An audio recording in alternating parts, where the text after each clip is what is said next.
Hello everyone, welcome to my YouTube channel Civil Concept. Today I am going to discuss the topic elongation or contraction in bars. You can say deformation in the bars basically. Let's begin the class. जैसे कि आप देख सकते हैं यहाँ पर एक बार है जिसका एक एंड आप फिक्स किए हुए हैं और यहाँ पर एक टेंसाइल फोर्स या पुलिंग फोर्स अप्लाई किया गया है जिसकी वजह से इसके लेंथ में क्या हो जाएगा, इलोंगेशन हो जाएगा, जिसको हम लोगों ने अज्यूम किया है डेल एल से या डेल्टा एल से, और ओरिजिनल लेंथ इसका एल है और इसका क्रॉस सेक्शनल एरिया आपको यहाँ पर ए गिवन है।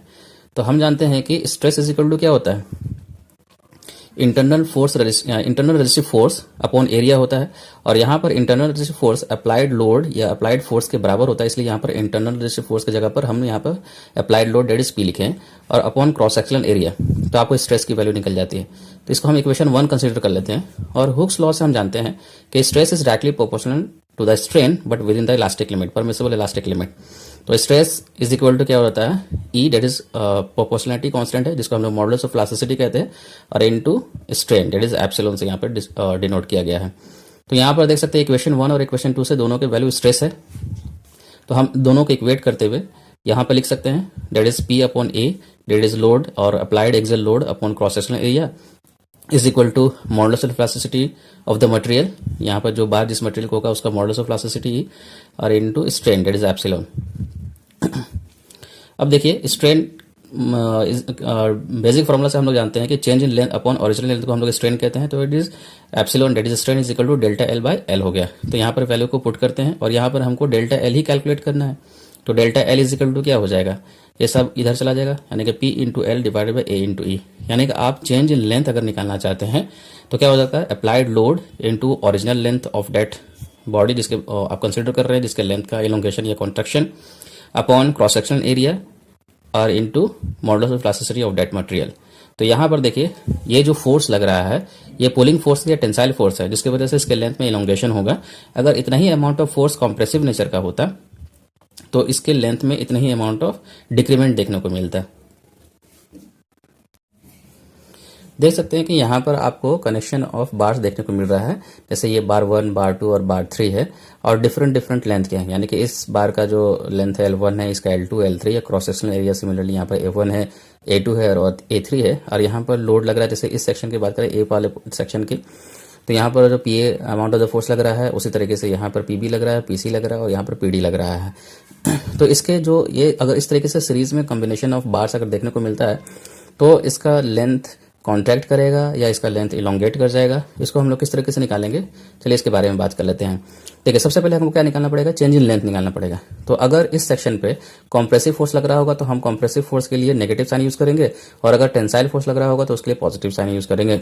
तो सबसे पहले क्या करना पड़ेगा, अगर सबका इंडिविजुअली हमको चेंज इन लेंथ निकालना है तो इस बार के लिए change in length delta L1 ले लेते हैं, इस बार के लिए change in length delta L2 और इस चीज के लिए डेल्टा L3 ले लेते हैं, और तीनों को अलजेब्रिक अगर सम कर देंगे तो हमको total deformation in the bars निकल कर आ जाएगा। तो यहाँ पर पॉजिटिव नेगेटिव ये दिखाता है कि पॉजिटिव मतलब कि अगर इस बार पे अगर इसका फ्री बॉडी डायग्राम ड्रॉ करते हैं तो इस फोर्स पे इस बार पे यानी बार पार्ट 1 पे,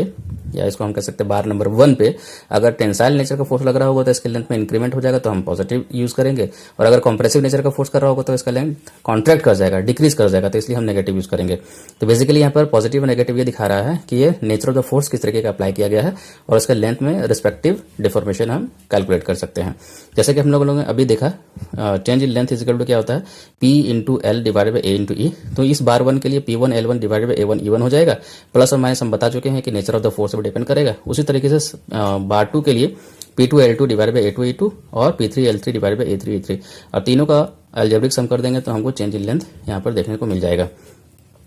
यहाँ पर देखिए अगर ये 3 यहाँ पर बार था इसलिए यहाँ पर 3 तक दिखाया गया, अगर इसी तरीके से और भी बार सीरीज में कनेक्टेड है तो इसके लिए और भी ये फॉर्मूला आगे सोन चलता रहेगा। P1 P2 P3 यहाँ पर देखिए कि यहाँ पे फोर्सेज ऑन डिफरेंट सेक्शंस, कहने का मतलब है ये बार 1 को अगर हम अलग कर लें और उसके लिए फ्री बॉडी डायग्राम यहाँ पे ड्रॉ करेंगे तो उस कंडीशन पे उस सेक्शन पे जो फोर्स लगेगा वो P1 कहलाएगा। अब इस पार्ट को अलग करके इसका फ्री बॉडी डायग्राम अगर हम ड्रॉ करते हैं तो उस कंडीशन में जो इसके ऊपर फोर्स लग रहा होगा वो P2 कहलाएगा। सिमिलरली यहाँ पर P3 हो जाएगा। L1 L2 L3 यहाँ पर आप पहले ही बता चुका हूँ कि ये दो डिफरेंट सेक्शन ऑफ बार्स के लिए इसके लेंथ गिवन है, और A1 A2 A3 क्या है, और क्रॉस सेक्शनल एरिया है डिफरेंट सेक्शंस के लिए। E1 E2 E3 क्या है? मॉडुलस ऑफ इलास्टिसिटी है ऑफ बार्स के लिए, यानी इसके लिए E1 E2 और E3 ये बार के मटेरियल पर डिपेंड करेगा। अगर सारे बार सेम मटेरियल के बने होंगे तो ये जो E1 E2 E3 क्या हो जाएगा? सेम हो जाएगा, ठीक है। और अगर डिफरेंट डिफरेंट मटेरियल्स का बना है तो ये जो E की वैल्यू है यानी कि मॉडुलस ऑफ इलास्टिसिटी वो आपको डिफरेंट वैल्यू देखने को मिलेगा। तो हम इस तरीके से डिफॉर्मेशन ऑफ बार्स को कैलकुलेट करते हैं जब सारे बार्स आपको इस तरीके से सीरीज में कनेक्टेड हों। तो आने वाले क्लासेस में हम लोग देखेंगे कि किस तरीके से हम लोग न्यूमेरिकल्स को सॉल्व करते हैं ये सीरीज कनेक्शन वाले बार्स के केस में। So thank you.